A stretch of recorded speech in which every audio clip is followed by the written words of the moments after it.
Bonjour et bienvenue sur mon jardin dans les Landes. Alors, aujourd'hui, je vais vous présenter ce massif de rosiers et on va faire une vidéo participative.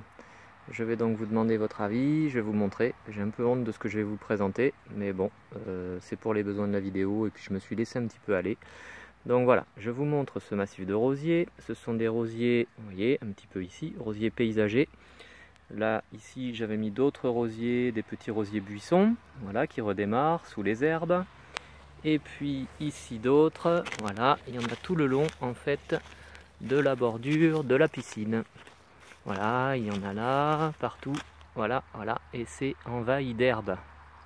Et donc, cette vidéo participative, pour entretenir ce massif de rosiers. Alors ce sont des rosiers en fait que j'avais bouturés, là vous voyez il y a du blanc, c'est alterné, hein. Il y a du rose, du blanc, du rose, du blanc. Ce sont des petits rosiers que j'avais bouturés et vous pouvez voir d'ailleurs la vidéo qui s'affiche ici. Et j'en avais fait ce petit massif, cet entourage de piscine, mais je me suis donc laissé envahir et maintenant je vais vous demander votre avis, je vais vous faire participer, c'est-à-dire que j'ai plusieurs solutions pour ce massif.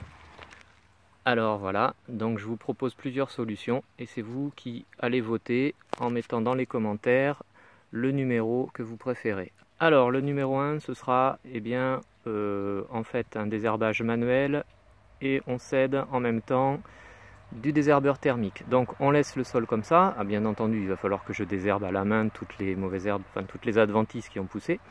Mais une fois que ce sera relativement propre, après ce sera un entretien manuel et donc avec le désherbeur thermique comme vous avez pu voir son utilisation et son essai dans la vidéo ici.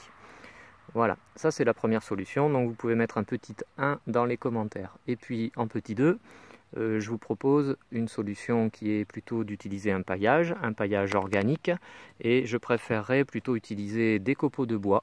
Alors ça existe en naturel ou en coloré. Donc là c'est pareil, vous mettez en petit 2, si vous voulez mettre un 2, eh bien vous votez, allez-y dans les commentaires. Et puis en 3, il y a une autre solution qui serait de mettre une bâche plastique. Je vous avoue que j'y suis pas très favorable, mais ça peut être une solution. Donc en 3, vous mettrez, si ça vous intéresse, si vous préférez ça, la bâche plastique. En 3,5, j'aurais aussi une autre solution, ce serait de planter en intercalaire des petites plantes couvre-sol qui pourraient être soit des plantes rampantes un peu vivaces ou arbustives. Alors donc 3,5, vous mettez dans les commentaires plantes couvre-sol. Et enfin en 4, une dernière solution que je vous propose, toujours en paillage organique, ce serait d'y mettre régulièrement mes déchets de tonte de gazon qui viendraient progressivement s'installer dessus. Voilà, donc en petit 4, vous mettez dans les commentaires tonte de gazon. Voilà, donc j'attends vos commentaires, j'attends vos avis, je vous remercie. Et puis si vous voulez vous abonner, n'hésitez pas. N'oubliez pas d'appuyer sur la petite cloche bleue pour recevoir les notifications. Si cette vidéo vous a plu, eh bien écoutez, vous mettez un pouce pour liker. Vous pouvez partager aussi si vous voulez faire participer plus de monde. Et je vous en remercie d'avance. Voilà, et à bientôt sur mon jardin dans les Landes. Au revoir.